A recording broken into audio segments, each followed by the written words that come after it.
Glenn's out today, and I'm barely here, but I wanted to do it anyways because I've been thinking about this idea of closing complex B2B sales a lot. And even though I'm not sure how much I'm really thinking about it right now because I'm really sick, and Glenn is too, I feel like the idea of Glen and Larry getting specific about key account sales with one half of us, at least as a start, so you can get something out of this.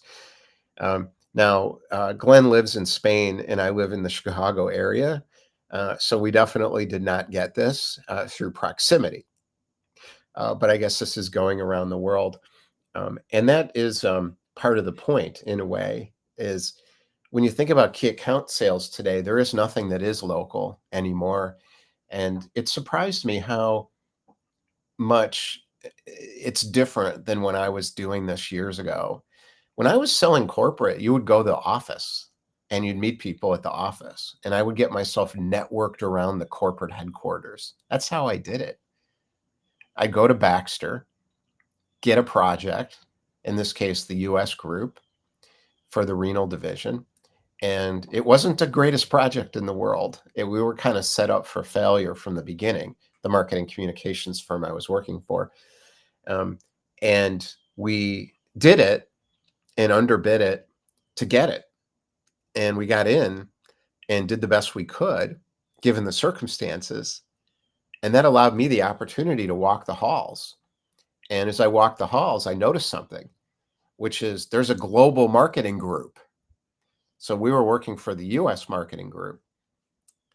There's a global marketing group, and that's where all the money was, not in the US group. That's interesting when you figure that out. So getting to know the head of the global marketing group was really important. And that happened in a physical way. Now, it started with a cold call. The whole thing started with a cold call. It's got to start somewhere. And in my case, back in the day, it always started with a cold call. That's how I did everything. It's hard to network into places where you're not welcome. And I've done a lot of that too. But the networking events and marketing that I went to were mostly other people trying to sell to Baxter, and maybe a lot of people who used to work in places like that, and had Rolodexes that had connections into the kind of people I wanted to meet. But they weren't going to necessarily open them up to me right away if I went to a networking group and built those relationships over years. And I needed to make money right away because I was in business development. And if you're in business development, you know what I'm talking about. That's called draw against commission in a lot of cases. I got a draw that I paid back to the company in return against the commissions that I made them, that I made money and I got a commission. So I had to eat. So that's called you eat what you kill. So I was, in sales jargon, a hunter. So, I could farm all I wanted, but I had to produce. I had to produce, and I worked for someone really smart, and I didn't realize how smart he was till I've worked for many people who aren't so smart recently. Not recently, actually, I haven't worked for anybody in years. But in the old days, the idea was in complex B2B sales, you're not going to get a deal for a year. And you could talk like that in a company. So he told me, the guy who hired me, the partner in the company, the agency, it was a creative agency. When I joined, there were about 15 people. And when I left, there were 70. And I quit because they sold it to a corporate financial investor. And I call them financial bots. And I thought, I'm out. I can't work for these people. They think differently. And the guy I worked for said, you're not going to make any money for a year, and you're not going to make me any money for a year. But in the second year, you're going to make me $1 million in revenue, and you're going to get a piece of that. And I'll fund you for the first year. That's a draw. I will front money to pay you. It won't be a lot, but it'll be enough so you can pay your bills. And I thought, well, that's a pretty good deal for me because I didn't know the industry, and I was leaving a family business that I'd built up to do something new. And I had done this for another company before I found him. And it was tough because I was working for 3 people 2 partners and a creative person who's what they call the producer in the marketing communications industry. She ran the events and the shows and the videos, and sort of like think about Hollywood making a movie. That's kind of how they think about it, that industry that I was in, marketing communications. And they were impossible for me to work for because they didn't see me as an equal to them. They saw me as my job was to get them what they wanted, get them clients, and just get back out on the phone and get them more clients and get back out on the phone. And I actually collapsed under the weight of that after 18 months, but I succeeded. I got them some big deals, but I crushed myself in doing it. And that's why I quit. And I got a better job at this other company. And now I've got to do complex B2B sales. And I'm giving you my perspective because Glenn's not here. He has his own perspective. Glenn is running the company that I started to do this for other people. So we did 1.5 million in revenue last year, which is, it's not bad. It's not a big success by the standards of the world, but it's a lifestyle company for him and a passive income company for me. And to me, that's a big success in the world. That's a huge success because he got what he wanted. He lives in Spain and he got a lifestyle company. That's what he wanted.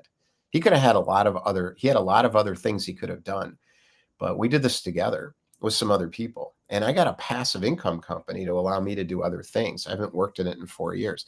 That's a huge win in our society. And that matters. So if I think about complex B2B sales, going back to you're not going to get any money in the first year, that's not a hard and fast rule. It's an understanding of reality. Think about this. My client back then, the minimum for the division was 2 billion in revenue. They weren't qualified as a corporation unless not the whole corporation. The division did at least 2 billion in revenue a year because they couldn't afford us if it was less. So you're talking about clients like McDonald's and Baxter and BP Amoco. Those were the clients. Kraft, General Mills, people who own hotel chains. It's very difficult to sell people like this because they already have a list of vendors. And the executives are there to buy things. They want to buy. They're looking for high quality, what they'll call partners.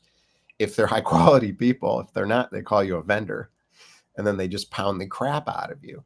But the really good executives think of partners. They want partners. And the people I found, they wanted partners. They wanted me to work with them. That's why I succeeded. They wanted a partner. And I think in terms of partnerships. So I was able to create new things by being creative and trying to figure out how can I engage people in a way that's useful to them, not just push my stuff. And you have to have somebody behind you backing that if you're going to succeed. It's not like that anymore. I couldn't have succeeded doing this today. I don't think I would have succeeded. And I don't think a lot of people will. A lot of younger people who are in these kinds of environments are going to fail because if you don't make money for that corporation or private equity investor or venture capitalist or VC after 3 months, they'll fire you. They'll just blame you for screwing up. Even if you close a deal, they'll just say, oh, you didn't do it right, or this person's no good, or whatever. We're in a disposable economy. People want to buy the cheapest possible product, and they treat people like this too. I know because I was there. I was one of those disposable commodities, the hunter. Let's get a hunter in here. Let's get some deals out of this guy, woman, whoever, and then let's get him back out again. If I think about it, it's so short-sighted. It's so short-sighted.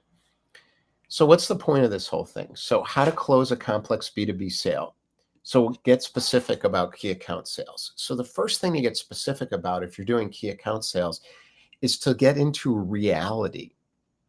Usually it doesn't start with reality. Usually it starts with, we got this great thing and they need to get it. Not reality. That's not reality. So I'm going to do this in lesson 1, 2, and 3. I'm making this up right now. So lesson 1 is get to reality. What is reality? Know reality. That's 1. So know reality. So I worked for a company called Networked Insights years ago, funded by Goldman Sachs. They took money from Goldman Sachs. So brilliant founder.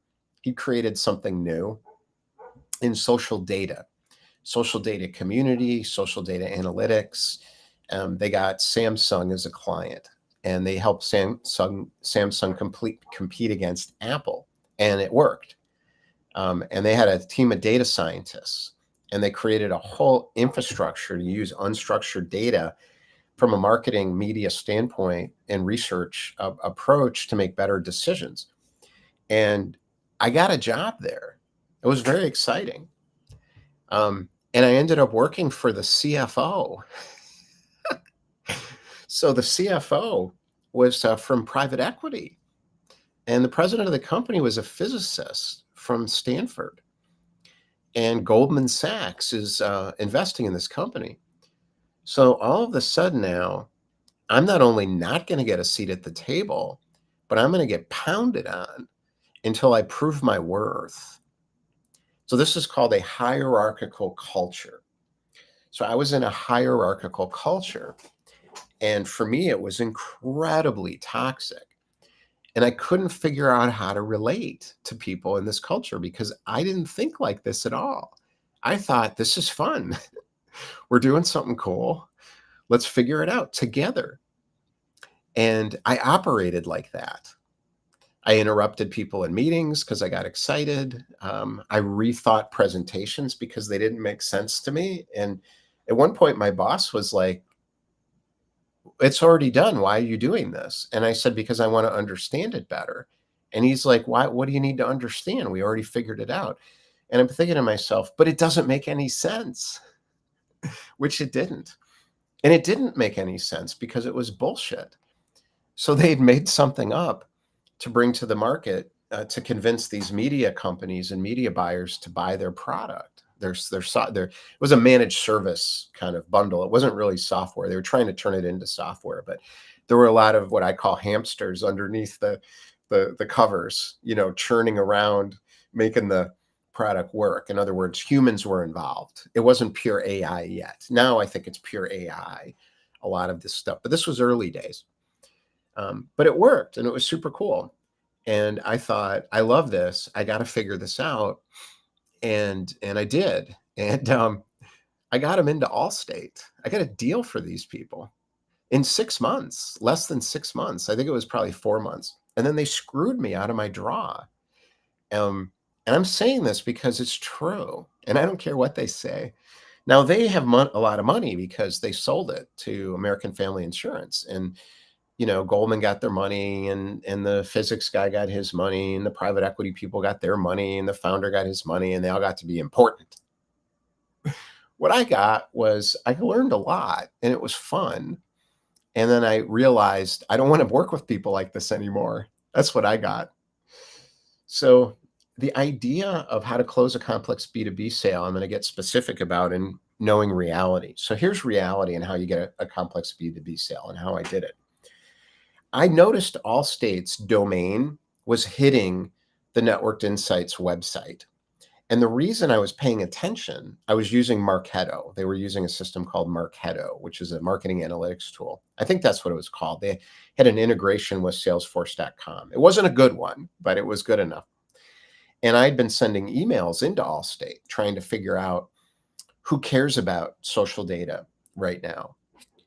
I knew somebody did because there was a lot of press about money going to the CMO, Chief Marketing Officer, in insurance and financial services, and they're trying to explore this area. So these companies care about this. So I'm trying to figure out within Allstate who specifically does, so I can get a deal. And I found a guy. His name was George. And I knew they were there because I'm sending out these emails. I'm calling like a maniac across the entire enterprise. And I know how insurance works because I worked for State Farm for a while. So I get how they think.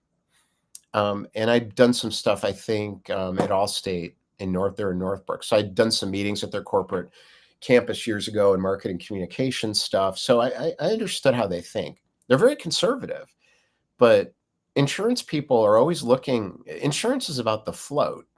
The whole insurance business is about taking your money, investing it, and making more and paying out as little in claims as possible. That's the insurance company industry. That's the industry. And then they spend as little on advertising as they have to stay even with their competitors.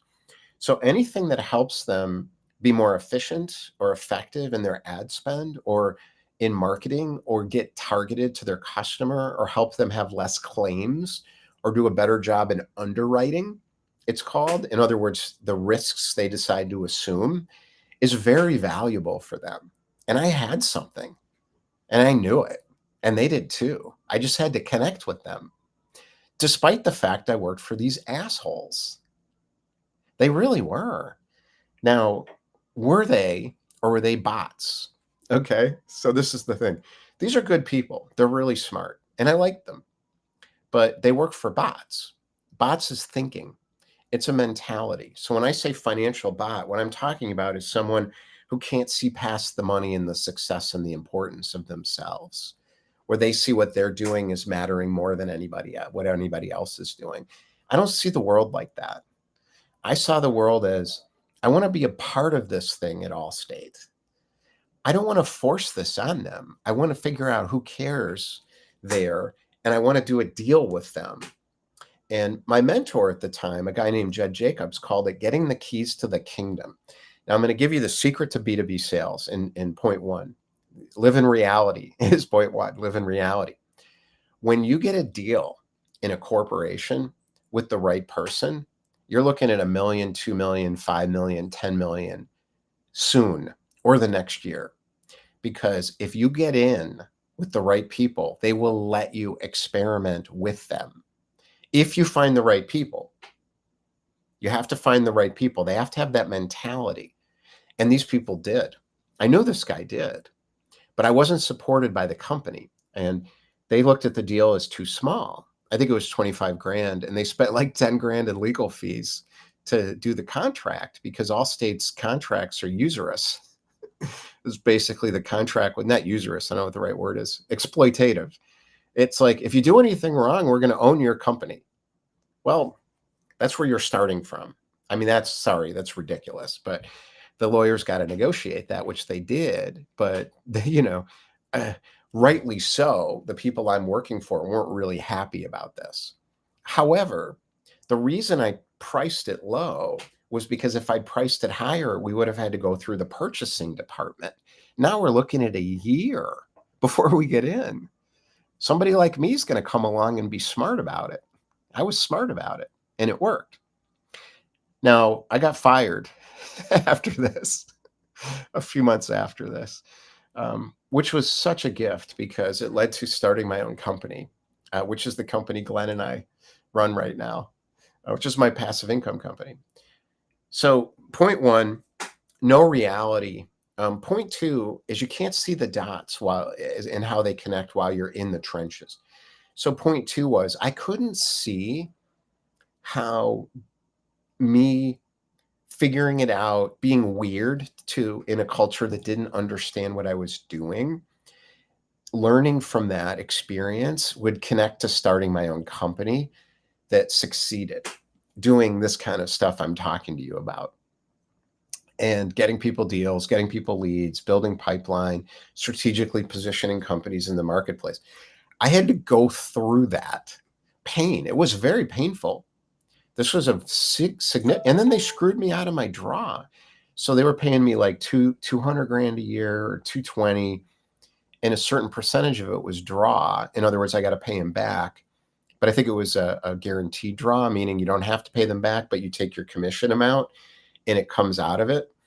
But that was not in my last paycheck. And then they made me sign a bunch of stuff, which is one of these things. It's a game, because they control the lawyer. They have lawyers, and it's like, well, I'm not going to hire a lawyer.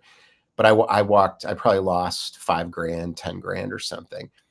And I knew what they were doing, but I was so devastated by the whole thing and just frustrated with working for people like this The tech industry is filled with people like this. The software industry is filled with it.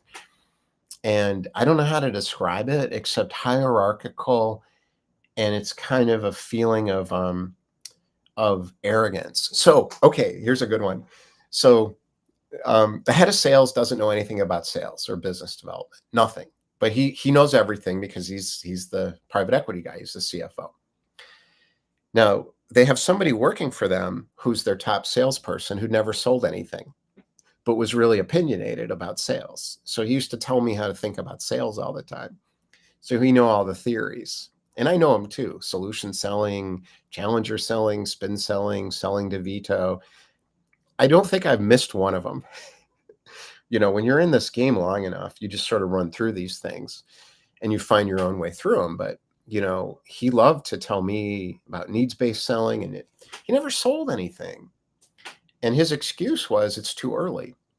And my comeback to that was I sold Allstate because I didn't try to get them to buy something. I got them a way to work on what they wanted to work on. They wanted to evolve their understanding of data analytics in the insurance industry as more money was going into this customer intelligence group that they had formed.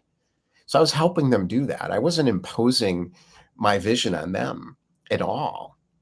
Now, the people that I were around to have that conversation, I didn't know how to have that conversation back then. I do now, but back then I didn't know how.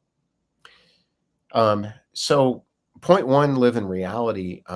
Point two has something to do with recognizing the importance of experimentation and exploration in B2B sales, in complex B2B sales. So much of this B2B sales game is about figuring out within an organization, what are they going through? There needs to be serious empathy for these people. I have worked for so many corporations. The only corporation I ever worked in was Gallagher for 6 months in their private client group. But I have been in so many corporate headquarters around the country, United States, globally as well, but mostly in the US, but global corporations. So I understand cultures as well. And these cultures are very unique, and the people in them really care often about what they do. They don't always like their jobs. I've noticed that, but they believe in their culture. If you go to State Farm, if you go to SC Johnson, if you go to 3M, all these places, they have a culture, craft. Now it's changed a lot, I think. As more of the bots take over, the cultures get crushed, but they're still there. And having empathy for what they're going through as a B2B seller is a secret weapon.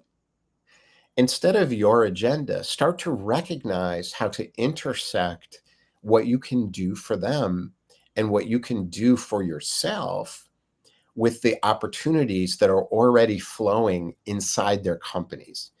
So back then, the money was going from the chief information officer to the chief marketing officer, which is a problem now because the infrastructure and technology is a mess.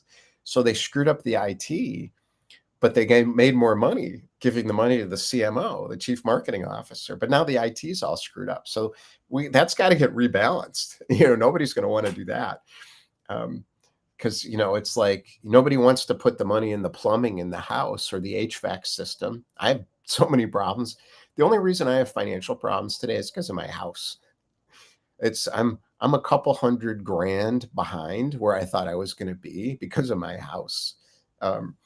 And it's because of the foundational stuff. It's the plumbing, it's the roof, it's the windows, it's the HVAC. And we just put a new furnace in. Now we have an issue with our plumbing again after it was fixed, supposedly. So the analogy in a company is starting to look in the company and don't worry about their plumbing unless they already know. This is the problem with B2B sales, because if you're an outsider and an expert in the industry, you look and you're like, wow, you guys have a plumbing problem. And they're going to say, no, we don't. Well, you're going to try to get them to understand, and it's not going to work unless you're famous. And then they still won't do it. They'll buy your study, McKinsey or whatever, just to cover their butt. They'll say, well, we know because McKinsey did a study on this and showed us. That's how these people think, a lot of them, at least from what I noticed. Now, this could have changed, but human nature doesn't change that much. Um, so you want to look at the situation, not what you believe about corporate or what you believe about the situation. Look at the people, look at the situation they're in, look at the infrastructure. You've got marketing, sales, engineering, IT. You've got executive leadership. How does it funded? What was the analyst? I used to read the annual reports and the 10Ks before I talked to anybody in any corporation, always, because what's important is where the pressure's coming from. That's what they're buying. They're buying a solution to pressure most of the time. Now, there are certain elevated companies where it is all about innovation. Now, that's different. But usually they're not huge corporations. And we're talking about B2B sales. We're talking about complex B2B sales now. It doesn't have to be a huge corporation. It could be a $10 million company. But these aren't innovators. These are companies that are struggling with challenges and problems. They're filled with people who are overwhelmed a lot of the time, that have big desires and dreams and feel frustrated and are struggling to work together a lot of the time to go in the right direction. And if you help them, you're going to win big. So first, know reality. Sorry, I have a bad cold. I'm trying to keep this straight. Second, see what's going on. Live in reality, in their reality. Start to see the picture of that reality emerge. Third, what's next? Third, help them help themselves. One of the secret weapons of B2B sales is help them communicate with each other. I did this all the time. I got a deal going with a tech company, IT company, actually, not tech, but more IT, years ago in Chicago, called Comdisco. It's a brilliant business from a founder. It was basically a way to sell computers, leasing computers and managing the inventory. I won't go through all the details, but now that company evolved and it was taken over by the son of the founder. And they were doing lots of different things and going in a lot of different directions. And I got in there on a small project, and we just really cleaned up, as a company, because there were people in the company that were trying to evolve things that were under a lot of pressure from a CEO that was very inexperienced and didn't know what he was doing yet. And they were under pressure. And there was a lot of people in this company who were really smart and knew their stuff, and they had to retool the sales organization's thinking. And there was multiple divisions. So I just popped around from division to division, introducing ideas based on what people said they wanted and were trying to do. So I didn't impose my agenda. What I did was I met them where they were with a new idea and a way to do it and a way to execute. And to do that skillfully, I was not so good at the politics, but I was pretty good at figuring out how to speak to people in a way where they felt like there's a real solution here. So they'd be willing to buy. That's the key. Now I get my plumbers calling, so I'm going to have to go.